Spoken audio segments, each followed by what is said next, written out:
Greetings! Hello! Technical difficulties haunt us further, but we're here now!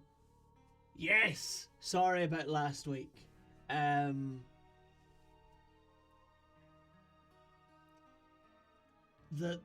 land is dark and full of sorrow, but we're here now. So, let's talk about 2 weeks ago when we played some Blades in the Dark. We were at a children's birthday party, the place where the most darkness and sorrow happens. The most wonderful and incredible Esra Abagini, magician extraordinaire, slayer of dragons, was hired to entertain an incredibly criminal 10-year-old and his cabal of similarly aged miscreants, assisted by his mighty assistant. I couldn't think of a better word that means the same thing. That's how you know I haven't looked in a Thorith for a while. People are suggesting things in my ear that are not helpful, but it's okay. Monty. That was the end of that sentence. Monty, who came in as Monty the Monster, Monty the Mighty, Monty the Merciless, Monty the turned out to not actually be all that scary. Monty is not good at entertaining kids, which we learned when he was left on his own for 20 minutes to keep the kids entertained. It didn't go so hot. Monty is absolutely fine, it seems, with, like, making kids happy and keeping them smiley. Monty is not good at being scary in front of children. It goes against every fibre of his being. And Monty was unaware that he was having to push so hard against his good nature because Esra was too busy exploiting it for financial gain. Esra, who had in fact used the party as a cover to infiltrate the home of the incredibly wealthy parents of this child, crime syndicate adjacent council members, to steal an incredibly rare and valuable work of art.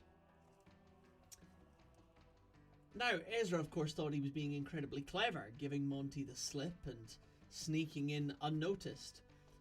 But what he didn't know was that he was observed the entire time by our fixer of things,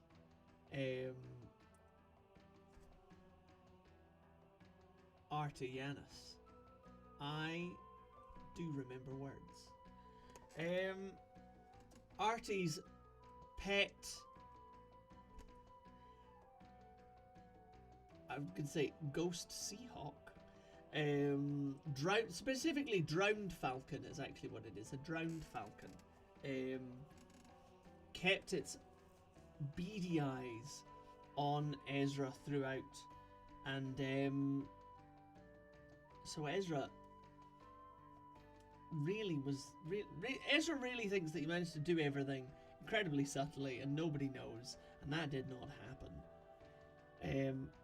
And actually, he thought he was so smooth, so slick, so subtle, so impossible to catch, that he slipped up at the end.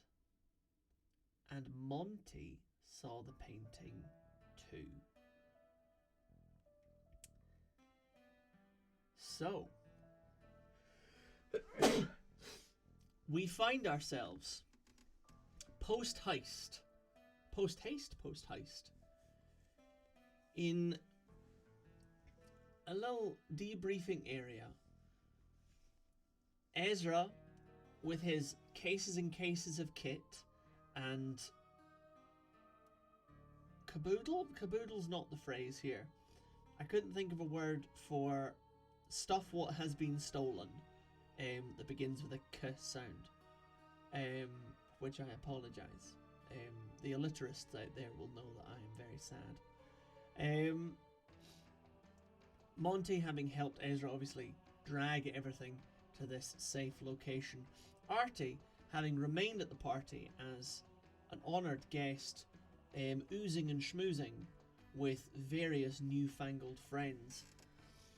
But that's not the only complex thing that came out of this. You see, Esra had made a deal with Artie before the party, which was that Artie wanted to know who Ezra's information sources were, and Esra wanted information.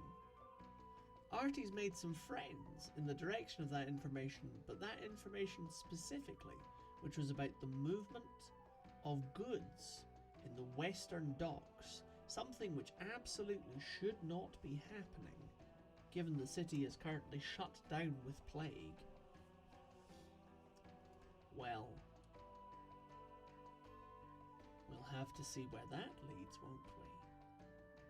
But, as we have it, as we are, as things stand, we'll just have to move over and talk to our intrepid rapscallion